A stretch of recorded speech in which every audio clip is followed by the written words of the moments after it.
Assalamualaikum warahmatullahi ta'ala wabarakatuh. Bismillahirrahmanirrahim. Alhamdulillahi rabbil alamin. Wabihi nasta'inu ala umuri dunya waddin. Wassalatu wassalamu ala ashrafil anbiya'i wal mursalin, Sayyidina Muhammadin wa ala alihi wa sahbihi ajma'in. Amma ba'du.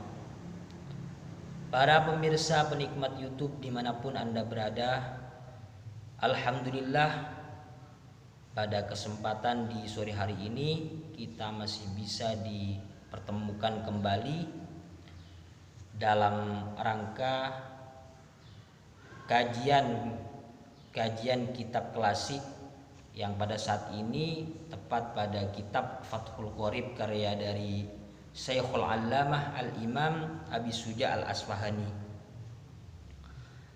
yang mana dalam kitab ini membahas terkait masalah fikih seperti yang sudah terlaksana pada minggu-minggu sebelumnya. Dan pada saat ini tepat pada fasal wal istinja'u wajibun minal bauli wal waitih adalah sebuah fasal yang menjelaskan terkait dengan masalah istinja. Apa istinja itu? Istinja itu adalah bersesuci dari najis ketika orang selesai buang hajat, dalam artian buang air besar atau buang air kecil. Baiklah, langsung kita mulai. Qala al-musannif rahimahullahu ta'ala wa nafa'ana bihi wa bi ulumihi wa amadana bi asrarihi fid dharain amin.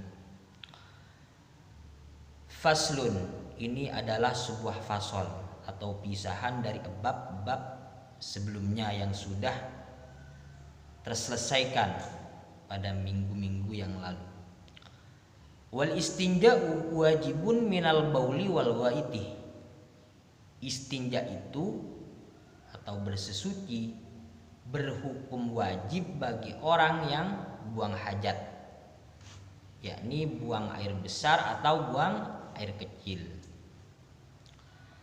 Wal afdalu ay yastanjiya bil ahjari thumma yutbi'uha bil ma'i.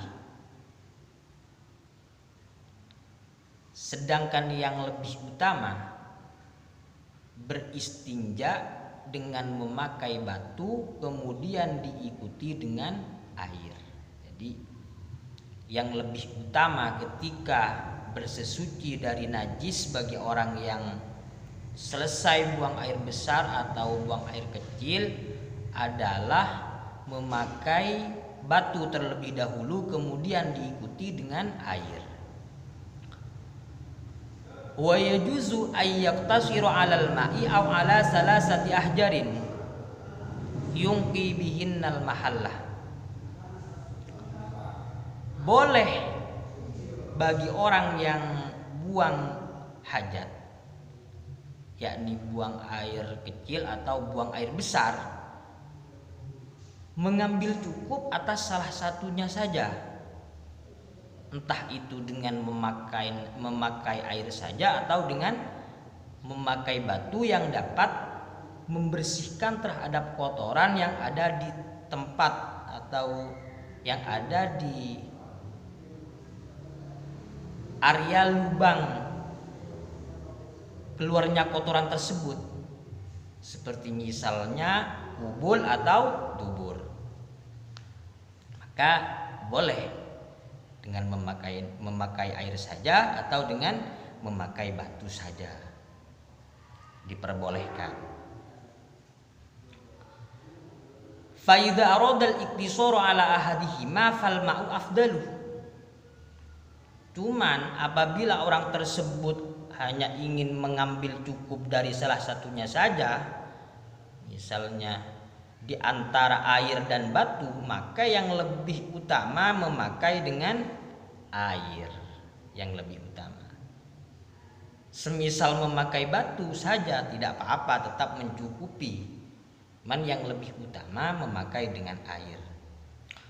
Juga ini perlu kita pahami bersama bahwasanya ketika seseorang itu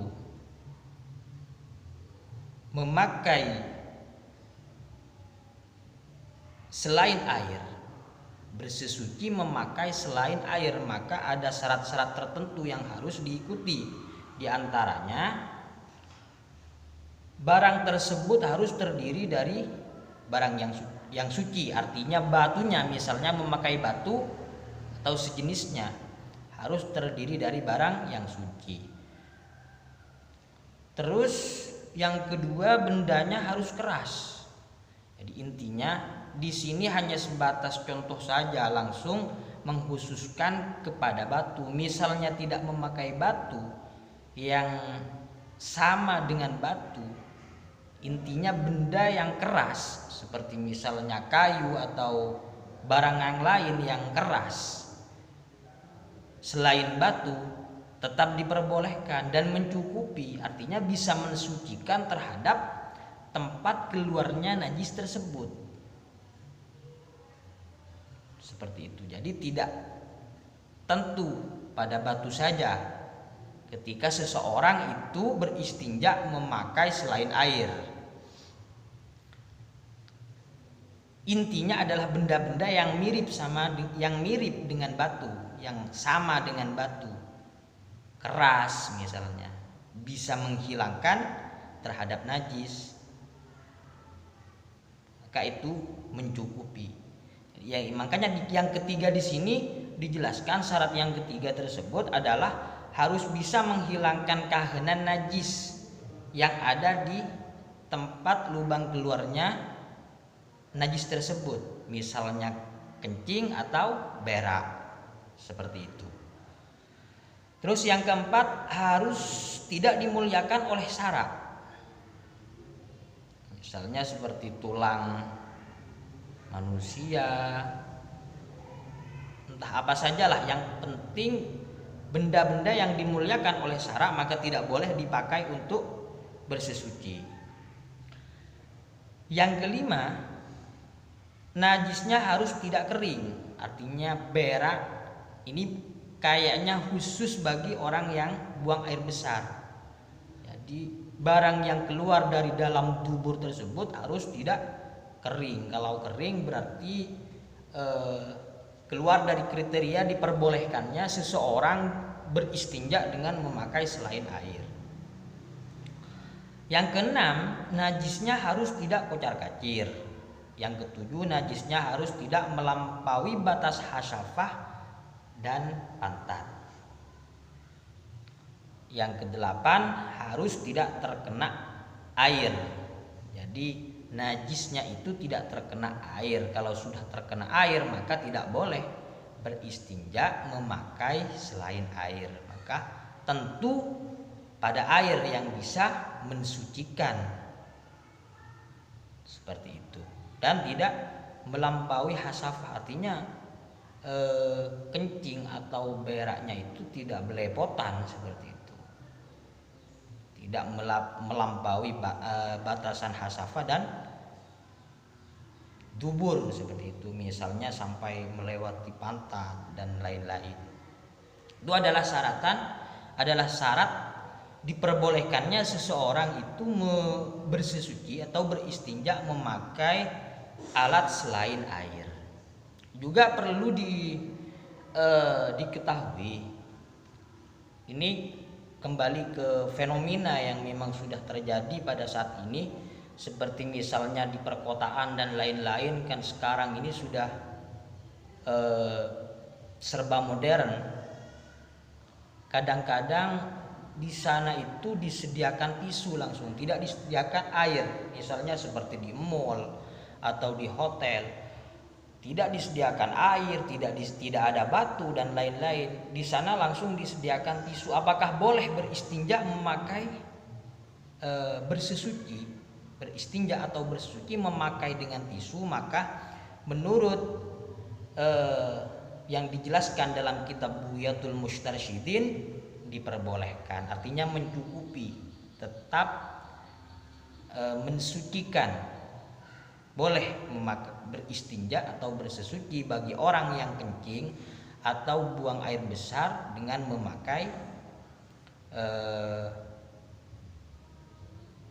memakai tisu, seperti yang dijelaskan oleh Imam Zihabuddin Al-Abadi dalam kitab Buyah halaman 44. Terus kita sekarang pindah pada hal-hal yang tidak diperbolehkan di dalam beristinja. Wa yajtanibu istiqbalal qiblati wa istidbaraha fi sohra'i. Bagi orang yang beristinja hendaknya tidak bagi orang yang kita sekarang ini pindah pada hal-hal yang tidak diperbolehkan bagi orang yang buang air besar atau buang air kecil. Apa saja diantaranya? Di sini dijelaskan wa yajtanibu istiqbalal qiblati wa istidbaraha fi suhra'i. Bagi orang yang buang air besar atau buang air kecil hendaknya tidak menghadap terhadap kiblat atau membelakanginya. Jika orang tersebut buang hajat di tanah yang lapang, artinya bukan di tempat khusus seperti misalnya kamar mandi atau WC. Terus wa yajtanibul baula fil ma'ir raqidi wa tahta syajaratil muthmirati wa fit tariqi. Juga tidak diperbolehkan berkencing atau buang air besar di air yang tidak mengalir, air yang diam, atau di bawahnya pohon yang masih aktif berbuah, atau berkencing atau berbuang air besar di jalan-jalan misalnya, maka tidak diperbolehkan. Wadhilli wathaqbi, juga di sini tidak diperbolehkan berkencing atau berberak di lubang atau di tempat-tempat yang teduh. Kalau tempat-tempat yang teduh karena biasanya itu ditempati orang untuk berteduh. Kalau lubang itu biasanya karena di situ adalah sarangnya, tempatnya jin katanya. Jadi menghormati jin untuk tidak berbuang air besar atau buang air kecil di lubang. Wala yatakallamu 'alal bauli wal ghaiti, dan juga tidak diperbolehkan bagi orang yang berkencing atau berberak saat berkencing atau berberak berbicara. Wala yastaqbilus syamsa wal qamara wala yastadbiruhuma, dan juga tidak diperbolehkan menghadap ke matahari dan bulan dan membelakangi keduanya. Jadilah ini adalah pembahasan terkait dengan masalah istinja dan larangan-larangannya. Mungkin demikian dulu, mudah-mudahan barokah, mudah-mudahan manfaat. Allahumma anfa'na bima 'allamtana wa 'allimna ma yanfa'una wa na'udzubika min kulli halin nar, wallahu a'lam bissawab. Assalamualaikum warahmatullahi taala wabarakatuh.